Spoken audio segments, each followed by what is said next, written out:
अब लोग हैं, बड़े लोग हैं, अपनी 3 गुणी बताते हैं, दूसरे की तीसरे सब बताते हैं। ये तो विषय चलता आ रहा है। लोकतंत्र सुरक्षा पार्टी के नेता राजकुमार सैनी जींद उपचुनाव ही नहीं, आगामी 6 महीने में 70 सीटें लेने का दावा कर रहे हैं। उनका दावा है कि जाति समीकरण उनके हक में है। ताज्जुब है कि सैनी संसद सदस्य हैं, इसके बावजूद आचार संहिता के स्थापित नियमों के विपरीत आज भी उनके बयान जाति आधारित गणित पर टिके हुए हैं। मीडिया से उनकी वायरल वार्ता में साफ तौर पर जाति आधारित गणना पर बातचीत करते नजर आ रहे हैं। एक जाति विशेष का नाम लेने से बचते हुए वे कहते नजर आ रहे हैं, अमुक जाति की इतनी वोट हैं, इतनी नहीं। हालांकि जाति आधारित उनके फलसफे का तिलस्म कितना सफल रह पाएगा, यह जींद उपचुनाव में पता चल जाएगा। यही नहीं, राजकुमार सैनी का गणित व उसकी जीत के दावे कितने पानी में हैं, इसका निचोड़ भी जींद उपचुनाव के नतीजों से निकल जाएगा। सवाल बड़ा है कि क्या उन्होंने आज तक हरियाणा की जनता के सामने कोई कार्य योजना पेश की है जिन पर जनता को यह संदेश जाए कि भाजपा, कांग्रेस व अन्य दलों की अपेक्षा सैनी का विजन ज्यादा काबिले गौर है। राजकुमार सैनी को यह मालूम होना चाहिए कि जनता को ज्यादा से ज्यादा सुविधाएं चाहिए, उन्हें रोजगार की गारंटी चाहिए। यही नहीं, जनता को ईमानदार शासन व पारदर्शी व्यवस्था का चस्का लग चुका है। इसलिए राजकुमार सैनी को खुलासा करना चाहिए कि वे 70 विधायक जीत लेने का दावा किस आधार पर कर रहे हैं।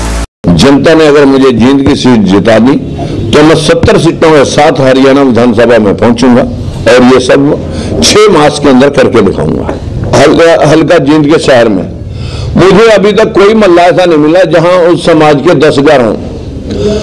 एक अर्बन स्टेट में बताया जाता है कि वहां मैं 3 सभाएं करके आया कि यहाँ जी 30-40% में लोग रहते हैं, पर 10 बूथों में मैं मान लेता हूं वो 50% भी रहते हैं, तो 10 बूथों में 10,000 वोट में उनकी 5,000 होगी।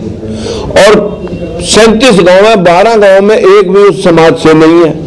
उनकी 18-20 हजार 12 गांवों की वोट निकाल करके पीछे 45,000 रह गई।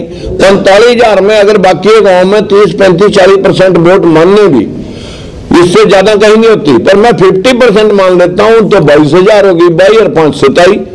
शहर के अंदर टावा टावी कहीं 1-1 2-2 घर बीच में बस रहा होगा तो 28,000 को उनकी तो बताएं 56,000।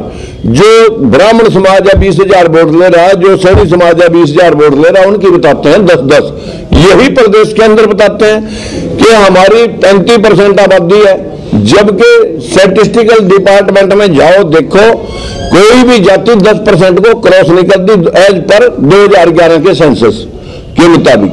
अब लोग हैं, बड़े लोग हैं, अपनी 3 गुणी बताते हैं, दूसरे की तीसरे सब बताते हैं। ये तो विषय चलता आ रहा है। उनके पास जनता को देने के लिए क्या है?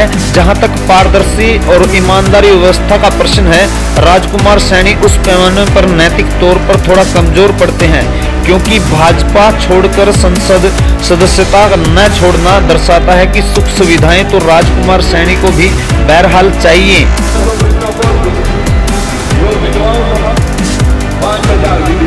Subscribe now, then press bell icon. Never miss an update.